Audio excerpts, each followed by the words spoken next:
بسم اللہ الرحمن الرحیم۔ السلام علیکم ناظرین، آج کا جو میرا عنوان ہے وہ ہے مضمون، اور یہ ہے قائد اعظم محمد علی جناح کی شخصیت پر مضمون۔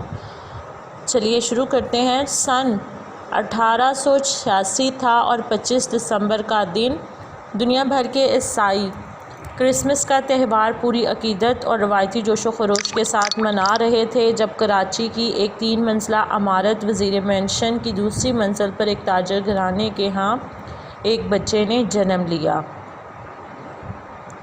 جس کا نام محمد علی جناح رکھا گیا۔ وہی محمد علی جسے دنیا بانی پاکستان کے نام سے جانتی ہے، قائد اعظم محمد علی جناح کے نام نامی سے پہچانتی ہے، اور برصغیر پاکستان و ہند کا مخلص ترین، اہم ترین اور ذہین ترین سیاستدان گردانتی ہے۔ قائد اعظم محمد علی جناح کے آباء و اجداد جو ساہیوال پنجاب کے لوہانہ راجپوت تھے، کئی سو سال پہلے روزگار کی تلاش میں پھرتے پھراتے گجرات کاٹھیا وار کی ریاست گونڈل کے قصبے پانیلی میں جا آباد ہوئے تھے۔ وہیں انہوں نے کھوجا خاندان کی لڑکی سے شادی کر لی تھی۔ چنانچہ وقت گزرنے کے ساتھ ساتھ ان کا خاندان بھی لوہانہ راجپوت کی بجائے کھوجا خاندان ہی شمار ہونے لگا تھا۔ قائد اعظم محمد علی جناح کے والد، جن کا اسم گرامی پونجا بھائی جناح تھا، اپنے سب بہن بھائیوں سے چھوٹے تھے۔ گجراتی زبان میں جو جینا ہوتا ہے وہ دبلے پتلے اور چھریرے بدن والے آدمی کو کہا جاتا ہے۔ یہ ایک طرح سے ان کا خاندانی نام بن گیا تھا، اور گجراتی زبان کے جینا لفظ نے اردو میں آ کر جناح کی صورت اختیار کر لی تھی۔ ان کے والد محترم پونجا بھائی جناح اپنے سب بہن بھائیوں سے چھوٹے ہونے کے باوجود انتہائی ذہین، حوصلہ مند اور جفاکش تھے۔ ان کی والدہ مٹھی بائی کو بزرگان دین سے بڑی عقیدت تھی۔ ان کا نام اسی عقیدت کی بنا پر محمد علی رکھا گیا، اور ان کے عقیقے کی رسم بھی ان کی والدہ نے آبائی وطن کے مشہور بزرگ حسن پیر کی درسگاہ پر ادا کی تھی۔ ان کی عمر 6 برس کی ہوئی تو ان کے ابتدائی تعلیم کے لیے گھر پر ایک معلم رکھا گیا، جو ان کی مادری زبان گجراتی ہی میں تعلیم دیتا تھا۔ انہوں نے 3 سال کے اندر اندر گجراتی کی 4 جماعتیں پاس کر لیں۔ 10 سال کی عمر میں انہیں سندھ مدرسۃ الاسلام کراچی میں داخل کرا دیا گیا، جہاں سے انہوں نے 1892 میں میٹرک کا امتحان پاس کیا۔ اپنے درآمد اور برآمد کے کاروبار کے سلسلے میں ان کے والد محترم کے تعلقات برطانوی company Douglas Graham and company سے قائم ہو گئے تھے۔ اس فرم کے general manager sir Frederick craft کے مشورے سے انہیں اعلیٰ تعلیم کے لیے لندن بھیج دیا گیا۔ لندن میں ڈگلس گراہم اینڈ کمپنی کے صدر دفتر میں 2 ماہ کام کرنے کے بعد انہوں نے 5 جون 1893 کو لندن کی مشہور درسگاہ لنکنز ان میں داخلہ لے لیا، اور تقریباً 2 سال میں بیرسٹری کا امتحان پاس کر لیا۔ لندن میں تعلیم ہی کے دوران میں انہیں سیاسیات سے دلچسپی پیدا ہوئی۔ بمبئی کے ایک پارسی تاجر دادا بھائی نورو جی، جنہوں نے لندن اور لوڈ پول میں ایک تجارتی فرم کھول رکھی تھی، برطانوی پارلیمنٹ کے الیکشن میں کھڑے ہوئے تو دیگر ہندوستانی طلباء کی طرح قائد اعظم محمد علی جناح بھی ان کے انتخابی مہم کے لیے دن رات کام کیا، اور دادا بھائی نورو جی کو کامیابی سے ہمکنار کرایا۔ اس کے بعد اکثر ایسا ہوتا تھا کہ وہ بڑے بڑے سیاسی رہنماؤں کی تقریریں سننے دارالعلوم جایا کرتے تھے۔ قائد اعظم محمد علی جناح جب اعلیٰ تعلیم کے لیے لندن گئے تو والدہ کے اصرار پر ان کی شادی پانیلی کی خواجہ برادری کی ایک 14 سالہ خوبرو لڑکی ایمی بائی سے کر دی گئی تھی۔ خواجہ برادری، خواجہ نہیں، خواجہ برادری، کیونکہ ان کی والدہ کو وہم تھا کہ لندن میں کوئی انگریز لڑکی یا میم ان کے لختے جگر کو اپنے دام الفت میں اسیر کر لے گی۔ اس شادی کے چند روز بعد ہی وہ لندن روانہ ہو گئے تھے، اور ان کی لندن سے واپسی سے قبل ہی نہ صرف ان کی بیوی بلکہ والدہ بھی اللہ کو پیاری ہو گئی تھیں۔ ان کے والد کا جو وسیع کاروبار تھا، جسے وہ جاتے وقت پھلتا پھولتا چھوڑ گئے تھے، اب مسلسل خسارے میں جا رہا تھا۔ 1896 میں وطن واپس آ کر انہوں نے پہلے کراچی اور پھر بمبئی میں پریکٹس شروع کر دی اور ان کی پریکٹس کے پہلے 3 سال بہت زیادہ مایوسی، تکلیف اور جدوجہد میں گزرے۔ اس کے بعد کا جو 1900 کا سال تھا وہ ان کے لیے خوشیوں اور امنگوں کا پیغام لایا، جب ممبئی کے قائم مقام advocate general John Molesworth Macpherson نے انہیں اپنے دفتر میں معاون کے طور پر کام کرنے کی دعوت دی۔ اس کے بعد کیا ہوا کہ میکفرسن کے تحت چند ماہ کام کرنے کے بعد انہیں اپنے دفتر کے طور پر کام کرنے کے بعد انہیں عارضی طور پر بمبئی کا پریزیڈنسی مجسٹریٹ مقرر کر دیا گیا۔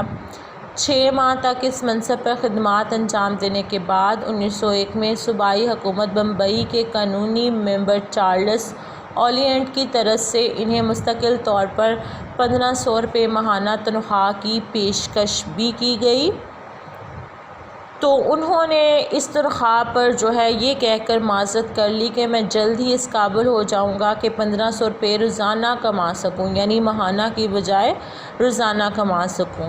یہ کسی نوجوان کی پرغرور بڑھ نہ تھی۔ انہوں نے پریزیڈنسی مجسٹریٹ کے طور پر کام کرتے ہوئے ایک دیانتدار اور نڈر جج کی حیثیت سے اپنے فرائض انجام دیے تھے، مگر ساتھ ہی انہوں نے یہ بھی محسوس کیا کہ بار کے مقابلے میں بنچ پیشہ ورانہ کشش اور پیشہ ورانہ صلاحیتوں کے اظہار کے بہت کم امکانات رکھتا ہے، یعنی جج کی جو جاب تھی وہ بہت کم امکانات رکھتی ہے کہ اپنی پیشہ ورانہ صلاحیتوں کا مظاہرہ کر سکے۔ اس لیے ججی کی نسبت وکالت ان کی نظروں میں زیادہ قابل ترجیح ٹھہری۔ چنانچہ اسی وکالت کے بدولت انہوں نے اپنی اس بات کو سچ ثابت کر دکھایا جس کا اظہار انہوں نے اولیئنٹ کے سامنے کیا تھا۔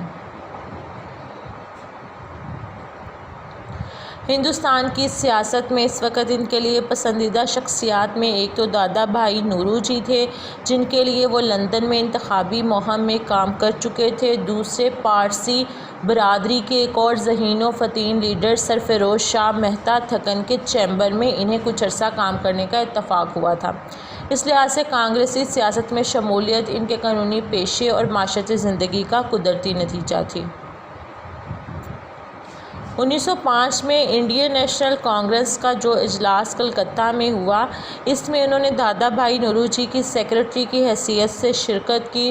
دادا بھائی نورو جی اتنے بوڑھے ہو چکے تھے، خود صدارتی خطبہ نہیں پڑھ سکتے تھے۔ اس خطبے کو ضبط تحریر میں لانے میں بیشتر قائد اعظم محمد علی جناح کا ہاتھ تھا، یعنی قائد اعظم محمد علی جناح جو تھے وہ تحریر ان کی لکھتے تھے خطبے کے لیے۔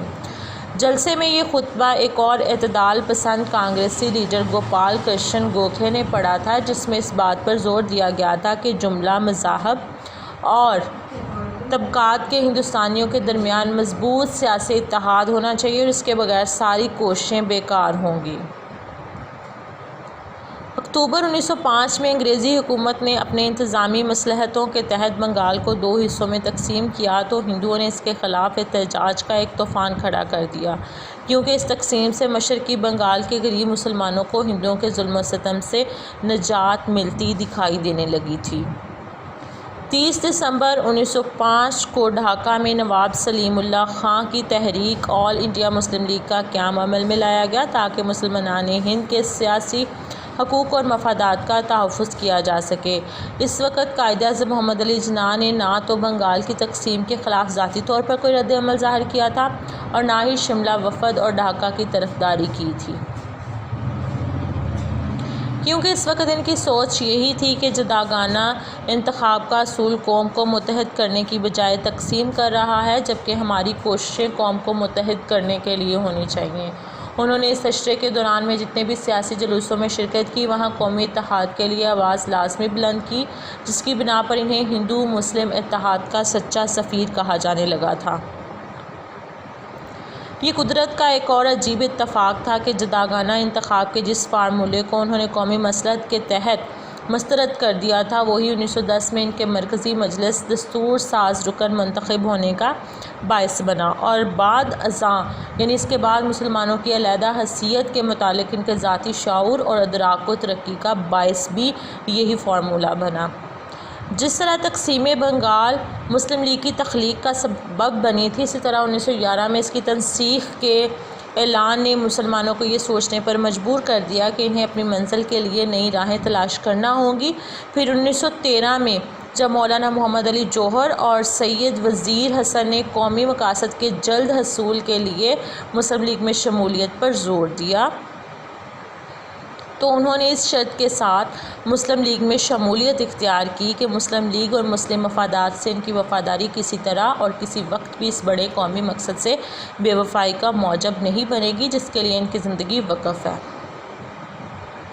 مسلم لیگ کے کارکن کے بننے کے بعد کانگریس اور مسلم لیگ کو قریب تر لانے کے لیے ان کی کوششیں اور تیز ہو گئیں، اور اس کے بعد کلکتہ میں کانگریس اور مسلم لیگ کی کمیٹیوں کا 1916 میں، آپ پہلے 1916 لکھیں گے پھر لکھیں گے کہ 1916 میں کلکتہ میں کانگریس اور مسلم لیگ کی کمیٹیوں کا مشترکہ اجلاس ہوا اور ایک مشترکہ اسکیم مرتب کر لی گئی جسے میثاق لکھنؤ کہا جاتا ہے۔ یہ میثاق بجا طور پر بدگمان فریقوں کے درمیان افہام و تفہیم کا شاہکار تھا، مگر افسوس اس پر عمل کی کبھی نوبت نہ آ سکی۔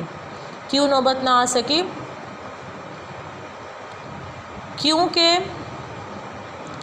ہندو مسلم اتحاد کے لیے قائد اعظم کی کوششوں کے بھرپور اعتراف کے طور پر کانگریس کی جانب سے بمبئی میں جناح ہال تعمیر کرایا گیا تھا، مگر کانگریس اور مسلم لیگ کے اختلافات دور ہونے کی کوئی صورت نظر نہ آتی تھی۔ پھر 1918 میں جب کانگریس نے مانیگو چیمسفورڈ اصلاحات کو نامنظور کرتے ہوئے عدم تعاون کی تحریک شروع کی تو قائد اعظم نے اس سے اختلافات کی بنا پر استعفیٰ دے دیا۔ اس دوران ہندوستان کے مسلمانوں نے خلافت عثمانیہ کے تحفظ کے لیے تحریک کی تو کانگریس بالخصوص گاندھی نے اس کی غیر مشروط حمایت کی اور تحریک عدم تعاون کا وزن بھی اس کے پلڑے میں ڈال دیا۔ ان دونوں تحریکوں میں یہ بات کھل کر سامنے آ گئی کہ کانگریس جو ہے وہ ایک ہندو نواز جماعت ہے اور اس کی سیاسی حکمت عملی یہ ہے کہ آزادی کے لیے قربانیاں تو مسلمان دیں اور ان قربانیوں کا پھل ہندو کھائیں، نقصان مسلمان اٹھائیں اور نفع ہندوؤں کی جھولی میں جائے۔ چنانچہ اس احساس کے ساتھ قائد اعظم محمد علی جناح نے ہندو مسلم اتحاد کی کوششوں کے ہاتھ اٹھا کر ہندوستانی مسلمانوں کی تنظیم آل انڈیا مسلم لیگ کو مضبوط بنانے کی طرف توجہ دی اور 1927 میں آل انڈیا مسلم لیگ کے اجلاس کلکتہ کی صدارت کرتے ہوئے نئے عزائم کے ساتھ ملی جدوجہد کا آغاز کیا۔ کانگریسی وزارتوں کے مطالب اونٹ کی پیٹھ پر آخری تنکا ثابت ہوئے اور مسلمانان ہند پر یہ بات روز روشن کی طرح عیاں ہو گئی کہ کانگریس سرتا پا ایک ہندو جماعت ہے اور اس کا مقصد ہندو غلبے کے سوا کچھ نہیں۔ قائد اعظم نے قرارداد پاکستان کی منظوری سے ایک روز قبل مسلمانوں کے ایک جمع غفیر سے خطاب کرتے ہوئے یہ واضح طور پر کہہ دیا تھا کہ ہندو اور مسلمان دو فرقے نہیں بلکہ دو قومیں ہیں۔ ہندوستان کے مسلمان آزادی چاہتے ہیں لیکن ایسی آزادی نہیں جس میں وہ ہندوؤں کے غلام بن کر رہ جائیں۔ قرارداد پاکستان منظور ہوئی تو ہندو اور انگریز دونوں تلملا اٹھے، مخالفت کی تند و تیز ہوائیں چلنے لگیں، مصائب کے طوفان اٹھ کھڑے ہوئے، مگر قائد اعظم محمد علی جناح کو قوم پر اعتماد تھا اور قوم کو ان کے ناتواں کندھوں پر اعتماد تھا۔ اللہ تعالیٰ کی رحمت بے پایہ نے قائد اعظم محمد علی جناح کو قوم کے اس اعتماد پر پورا اترنے کی توفیق عطا فرمائی اور فرنگی ہندو سامراج کی تمام سازشوں کو ناکام بناتے ہوئے اپنے لیے ایک الگ خطۂ زمین حاصل کرنے میں کامیاب ہو گئے۔ 14 اگست 1947 کو پاکستان وجود میں آیا اور قائد اعظم محمد علی جناح نے اس نوزائیدہ اسلامی مملکت کے پہلے گورنر جنرل کا عہدہ سنبھالا۔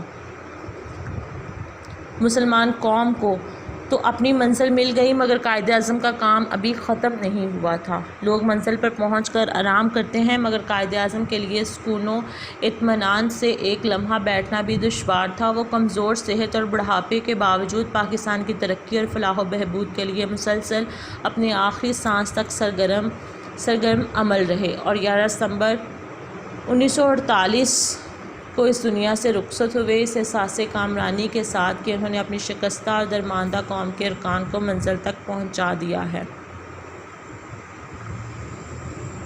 بقول اقبال، زیارت گاہ اہل عزم و ہمت ہے لحد میری کہ خاک راہ کو میں نے بتایا راز البندی۔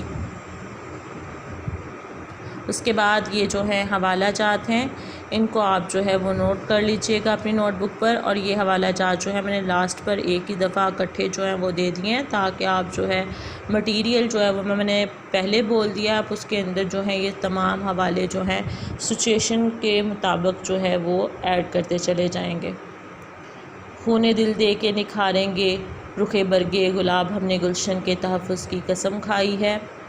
نیکسٹ دیکھیں آپ کہ آزادی کا ایک لمحہ ہے بہتر غلامی کی حیات جاوداں سے، عمل سے زندگی بنتی ہے جنت بھی جہنم بھی، یہ خاکی اپنی فطرت میں نہ نوری ہے نہ ناری۔ اس کے بعد نیکسٹ ریفرنس دیکھیں، مست سہل اسے جانو پھرتا ہے فلک برسوں، تب خاک کے پردے سے انسان نکلتا ہے۔ اس کو آپ جو ہے ایسے سٹارٹ کرنے سے پہلے بھی لکھ سکتے ہیں۔ اس کے بعد دیکھیں، آندھیوں کا کیا بھروسہ کیا بگولوں کا یقین، روز اونچی اپنی دیواریں چمن کرتے رہو۔ ہم ہیں عرض پاک کے ذروں کی حرمت کے امی، ہم ہیں حرف لا الہ کے ترجمان بے خطر۔ یہ تمام ریفرنس جو ہیں یہ آپ سچویشن کے مطابق ڈالیں گے۔ امید کرتی ہوں کہ آپ کو ویڈیو پسند آئی ہوگی۔ اللہ حافظ۔